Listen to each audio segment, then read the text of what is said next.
मोहन दोपहर के समय केशव नगर राज्य के राजपुर एक छोटे से गांव के बाजार में अपनी कुछ मूर्तियां रखे हुए बैठा हुआ था कि तभी एक ग्राहक उसके पास आकर बोला, तुम्हारी दुकान पर रखी हुई मूर्तियां बता रही है कि तुम्हारा नाम ही मोहन है।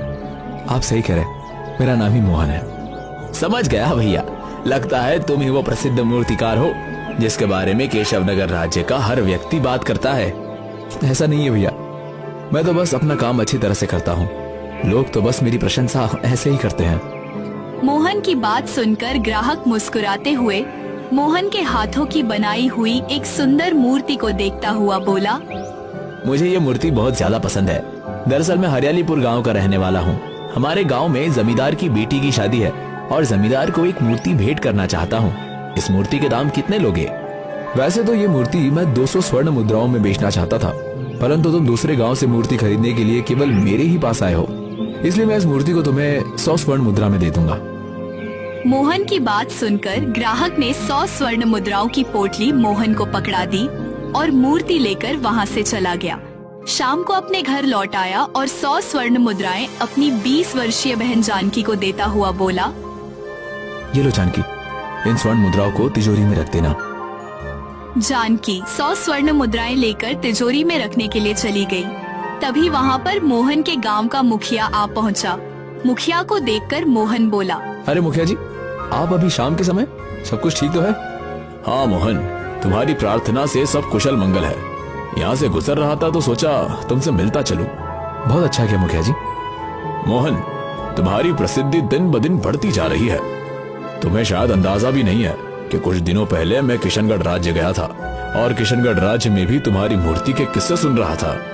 मैं तो आश्चर्य में पड़ गया, लेकिन आश्चर्य के साथ साथ मुझे बहुत प्रसन्नता भी हुई, क्योंकि तुम्हारी वजह से इस गांव का नाम भी प्रसिद्ध हो रहा है। तभी वहाँ पर मोहन की बहन जानकी आ पहुँची और मुस्कुराते हुए मुखिया की ओर देखकर बोली, मेरे भैया मूर्ति बनाते ही इतनी अच्छी है कि कोई भी उस मूर्ति की तारीफ किए बगैर नहीं रहता। तुम सही कहती हो जानकी। अब वो दिन दूर नहीं जब मोहन की मूर्ति बनाने के चर्चे महल तक में पहुँचेंगे। इतना बोलकर मुखिया मोहन की ओर देखकर बोला, लेकिन अब तुम्हें सावधान रहना होगा मोहन।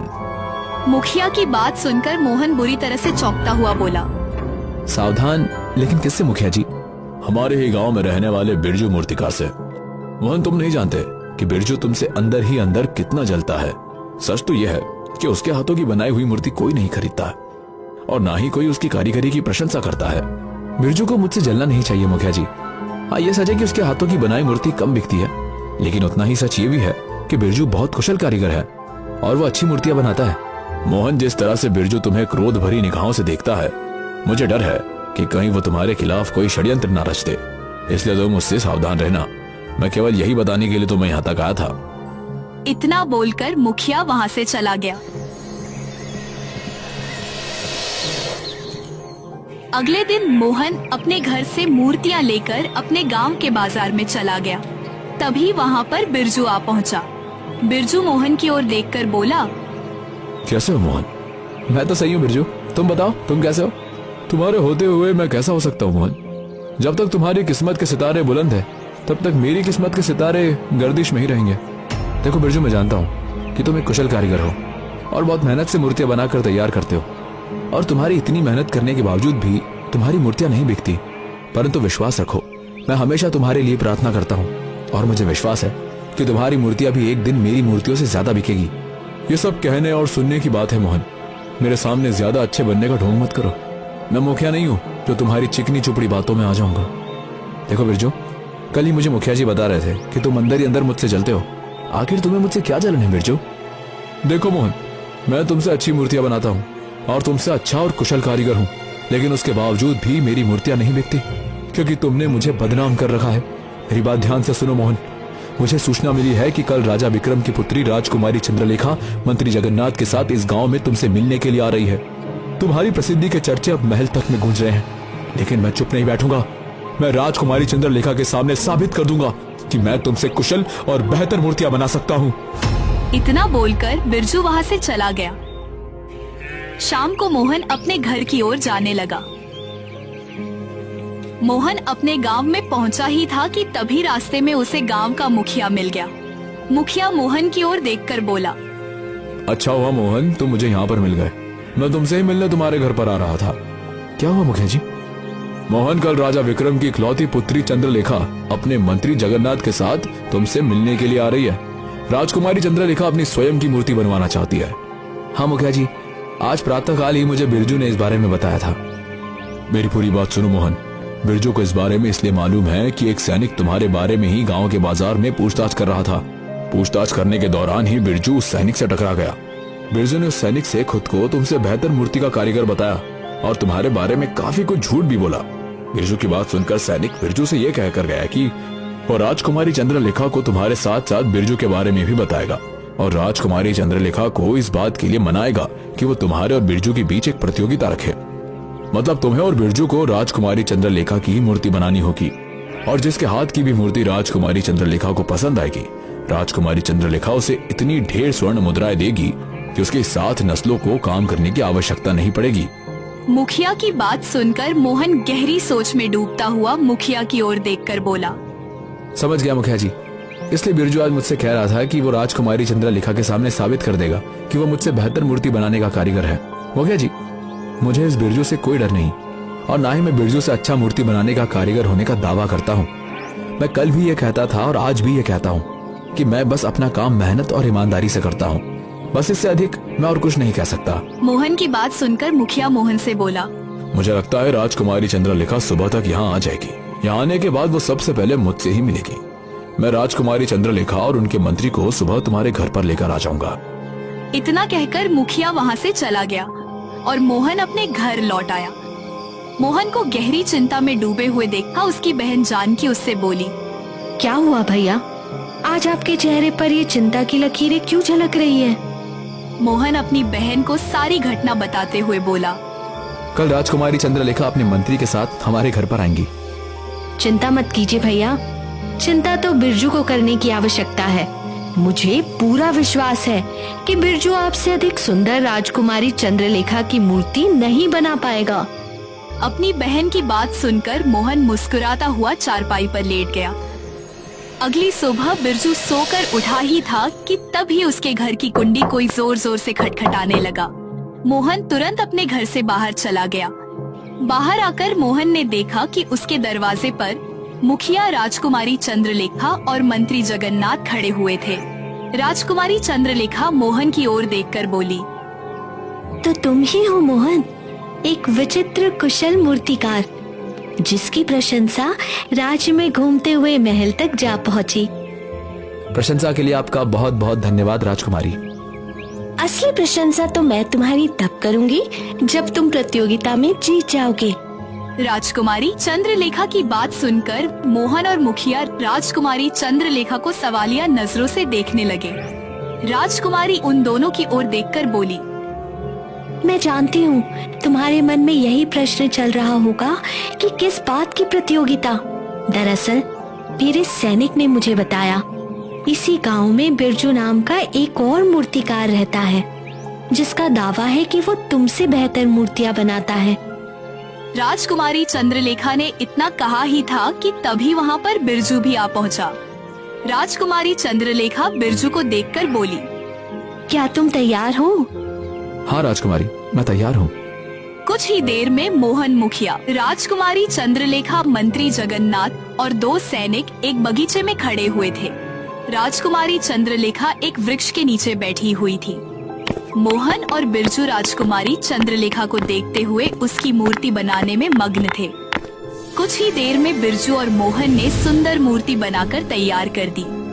राजकुमारी चंद्रलेखा मंत्री जगन्नाथ के साथ धीरे धीरे कदमों से दोनों मूर्तियों के पास चली। राजकुमारी चंद्रलेखा बिरजू के हाथ की बनी हुई मूर्ति को देखकर प्रसन्न होती हुई बिरजू से बोली। तुमने तो बिल्कुल हूबहू मेरी ही जैसी दिखने वाली मूर्ति तैयार कर दी। ऐसा लगता है जैसे कि मैं आईने में अपना ही अक्स देख रही हूँ। राजकुमारी के मुंह से अपनी प्रशंसा सुनकर बिरजू का मन गदगद हो उठा। बिरजू के हाथ की बनाई हुई मूर्ति को देखने के बाद राजकुमारी चंद्रलेखा मोहन की बनाई हुई मूर्ति की ओर देखने लगी।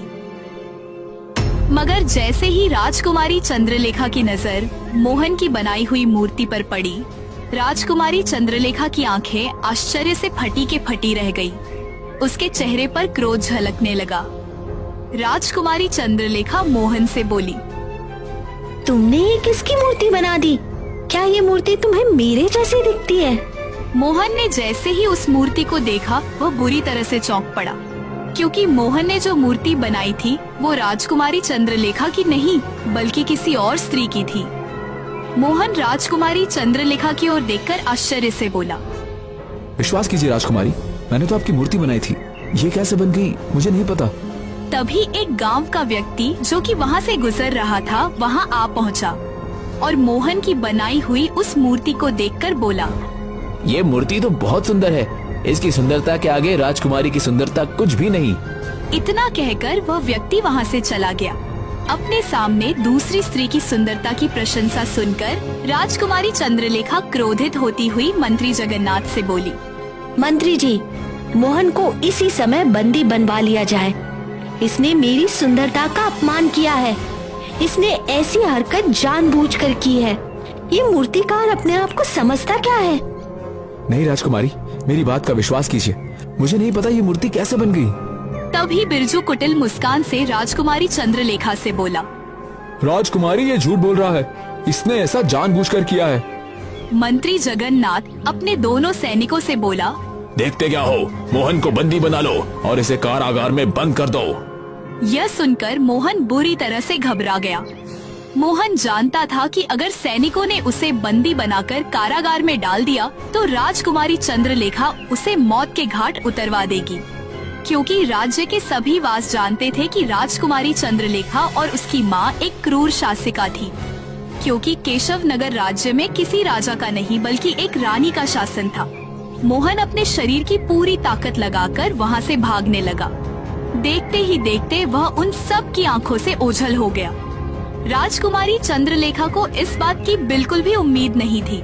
वह क्रोध से तमतमाती हुई मंत्री जगन्नाथ से बोली, मंत्री जी, मोहन तो भाग गया। अपने गुप्तचर और सैनिक उसके पीछे लगा दीजिए।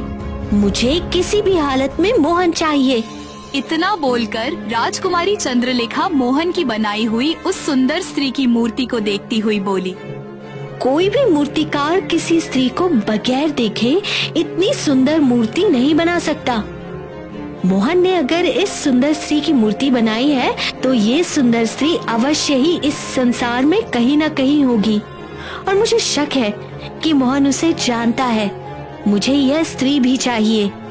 राजकुमारी चंद्रलेखा, तो फिर मोहन के हाथ की बनाई हुई मूर्ति को महल में ले चलिए। इस मूर्ति को मैं अपने गुप्तचरों को दिखा दूंगा और इसकी खोज में सारे राज्य में फैला दूंगा।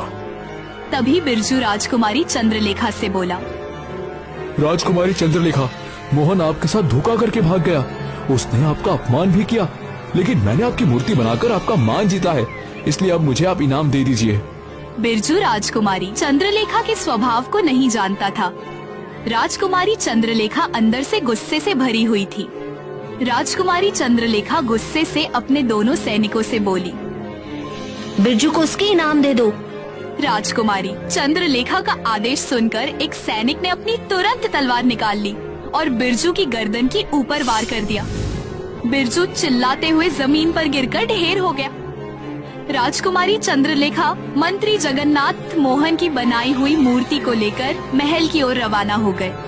मुखिया बिरजू की लाश को देखकर अफसोस भारी स्वर में बोला, तुम वास्तव में मूर्ख थे बिरजू, जो स्थिति को समझ ही नहीं पाए। आखिर तुम्हें क्या जरूरत थी इनाम मांगने की? वैसे भी जो किसी के लिए बुरा सोचता है उसके साथ बुरा ही होता है। इधर मोहन घने जंगल की ओर लगातार भागे जा रहा था।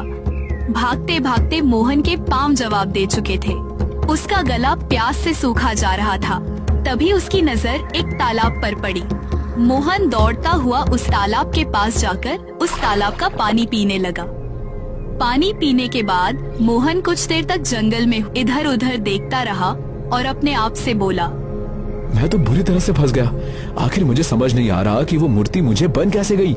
मैं तो राजकुमारी चंद्रलेखा की मूर्ति बना रहा था। अब अगर मैं गांव वापस गया तो मारा जाऊंगा, लेकिन मेरी बहन जानकी भी घर पर अकेली होगी। कहीं ऐसा ना हो कि राजकुमारी चंद्रलेखा अपना गुस्सा कहीं मेरी बहन पर ना उतारते। नहीं, मुझे अपनी बहन को बचाना होगा, लेकिन कैसे? इतना बोलकर मोहन फिर से गहरी सोच में गुम हो गया। कुछ देर बाद वह अपने आप से बोला, एक काम करता हूँ, मैं रात के समय मुखिया जी के घर पर जाऊंगा और अपनी बहन को मुखिया के घर पर ही बुलवाकर इस राज्य को हमेशा के लिए छोड़कर भाग जाऊंगा। मोहन ने इतना कहा ही था कि तभी उसके कानों में एक भारी आवाज टकराई। वीर पुरुष कभी भागा नहीं करते, वह कठिन परिस्थितियों का सामना किया करते हैं। मोहन ने जैसे ही पलटकर देखा तो उसके पीछे एक साधु खड़े हुए उसे देखकर मुस्कुरा रहे थे। उस घने जंगल में मोहन साधु की ओर देखकर चौंकते हुए बोला, कौन है आप?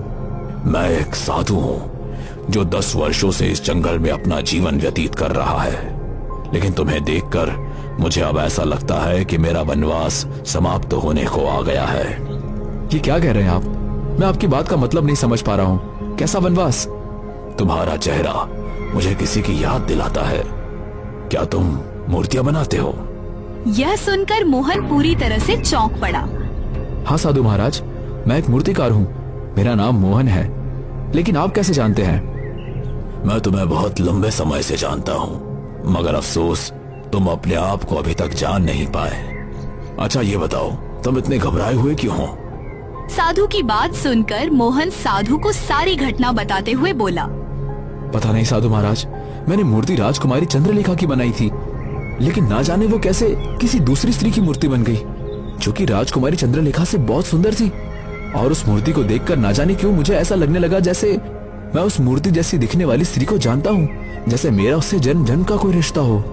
मोहन की बात सुनकर साधु रहस्यमय अंदाज में मोहन से बोले, वो मूर्ति तुम्हारे हाथ से बननी ही थी, क्योंकि तुम्हारी वही नियति थी।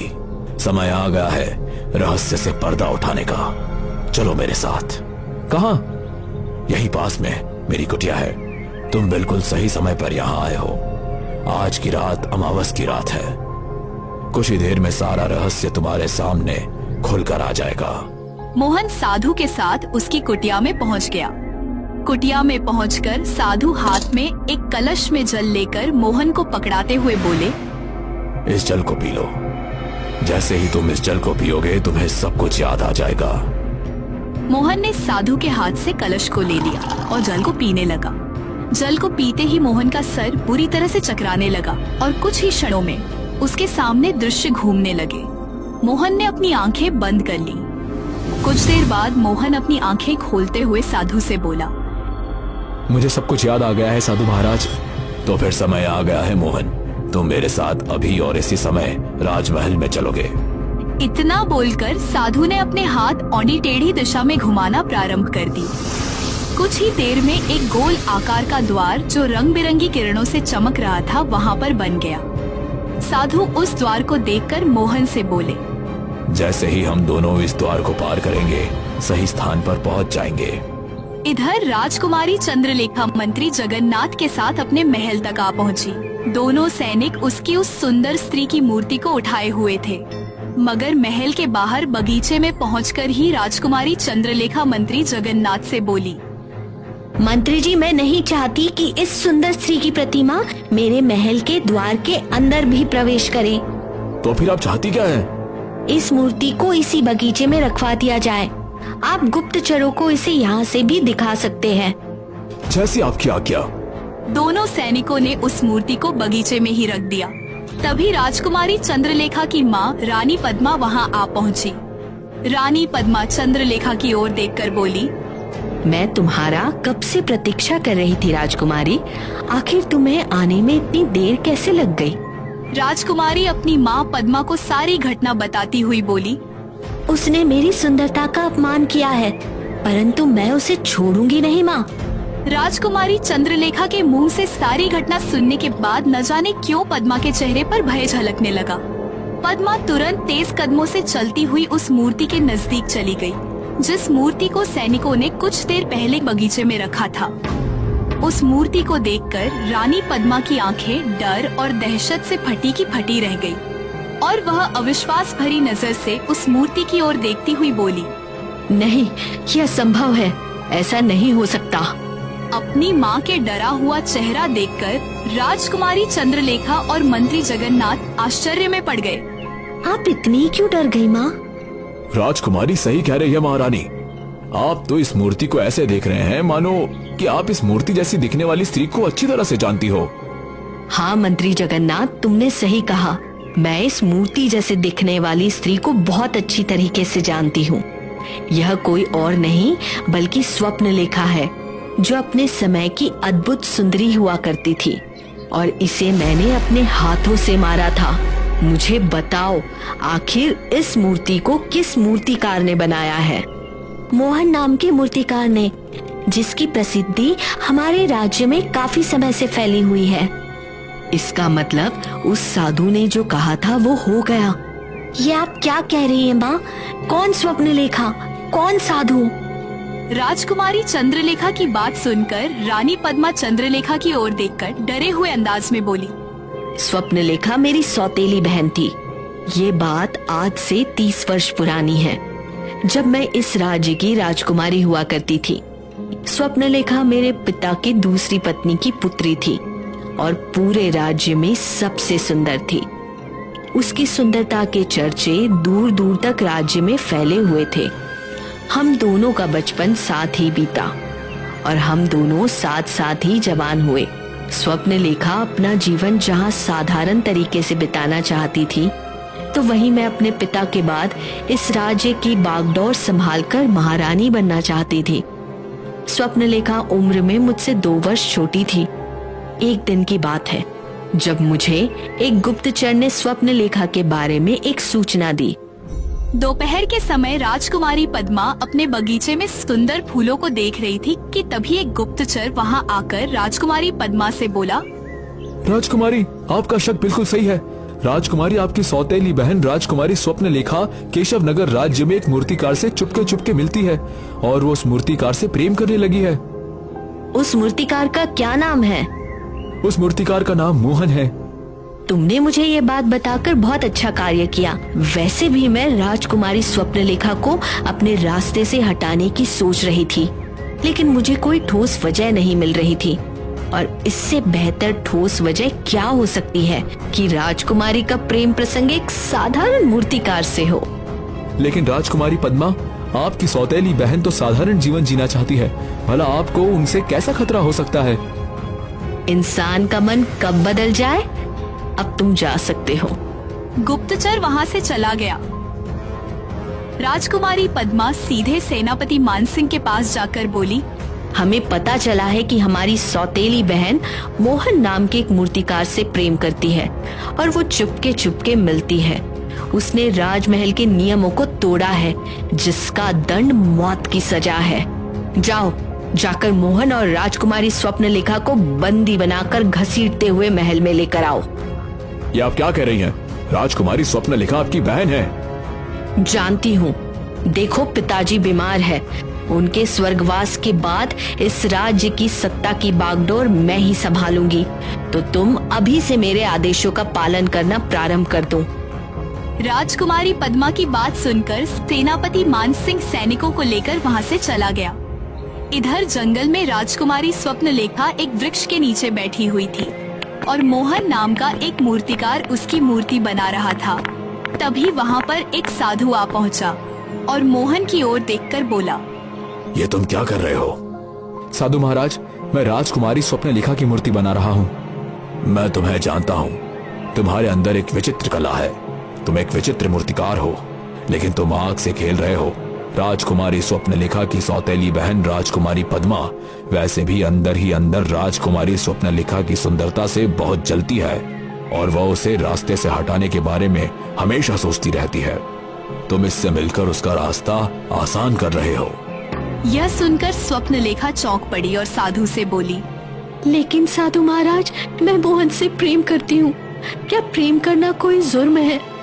मैं अपना जीवन एक राजकुमारी की तरह नहीं, बल्कि एक मूर्तिकार की पत्नी बनकर साधारण तरीके से व्यतीत करना चाहती हूँ। मुझे राज का कोई मोह नहीं। क्या ऐसा करना पाप है? नहीं राजकुमारी, तुम्हारी बातों ने मेरे मन को जीत लिया है।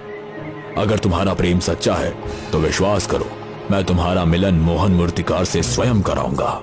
साधु ने इतना कहा ही था कि तभी वहां पर सेनापति अपने सैनिकों के साथ आ पहुंचा और अपने सैनिकों की ओर देखकर बोला, मोहन और स्वप्न लेखा को बंदी बनाकर महल में ले चलो। ये आप क्या कह रहे हैं? क्षमा कीजिए राजकुमारी स्वप्न लेखा, परंतु मैं मजबूर हूँ। मुझे ऐसा करने का आदेश आपकी बहन ने ही दिया है। यह सरासर गलत आदेश है सेनापति। जानता हूँ, लेकिन मैं कुछ नहीं कर सकता। सैनिक राजकुमारी स्वप्न लेखा और मोहन को घसीटते हुए महल की ओर ले जाने लगे। साधु उन दोनों की ओर देखकर बोला, तुम दोनों को चिंता करने की आवश्यकता नहीं है। मैं राजकुमारी पद्मा से बात करूंगा और मैं तुम दोनों को कुछ नहीं होने दूंगा। कुछ ही देर में स्वप्न लेखा और मोहन बंदी बने हुए राजकुमारी पद्मा के सामने खड़े हुए थे। राजकुमारी पद्मा उन दोनों की ओर देखकर बोली, तुम दोनों का प्रेम प्रसंग राजमहल में रहने वालों के लिए एक काला अध्याय है। तुम दोनों को मरना होगा। ऐसा मत करो पद्मा, मैं मोहन से प्रेम करती हूँ।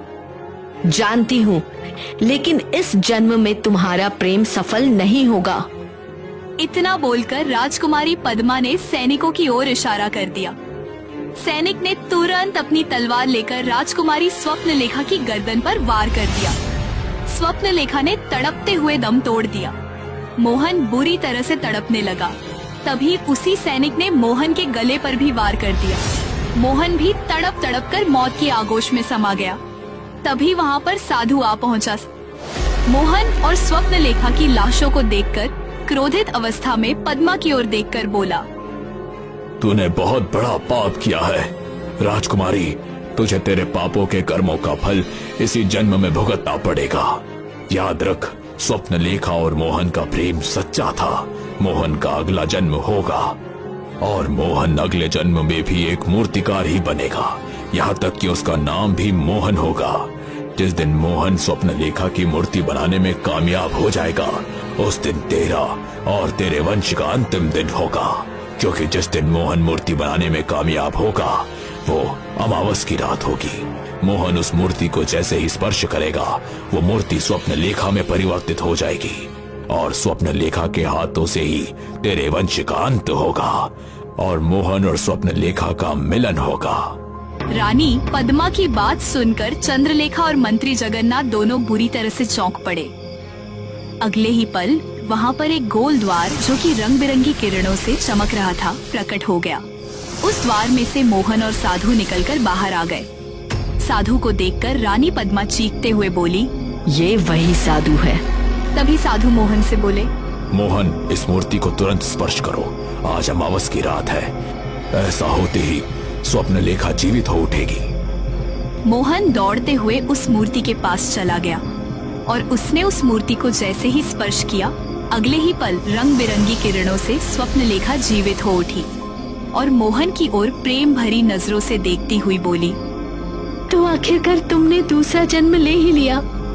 हाँ स्वप्न लेखा, अब हमें कोई अलग नहीं कर सकता। तभी साधु स्वप्न लेखा की ओर देखकर बोले, स्वप्न लेखा, तुम्हारे अंदर अब अद्भुत शक्तियां हैं। तुम अपने मन में जो सोचोगी वही होगा। तुम्हें अपनी सौतेली बहन और उसके वंश को खत्म करना होगा। तुम्हारी सौतेली बहन पद्मा का पति पहले ही संसार छोड़कर जा चुका है। इसकी केवल एक ही पुत्री है, चंद्रलेखा, जो कि अपनी माँ के नक्शे कदम पर ही चल रही है। साधु ने इतना कहा ही था कि तभी स्वप्न लेखा क्रोधित भरी नजरों से चंद्रलेखा और रानी पद्मा को देखने लगी। अगले ही पल उसकी आंखों से आग निकलने लगी।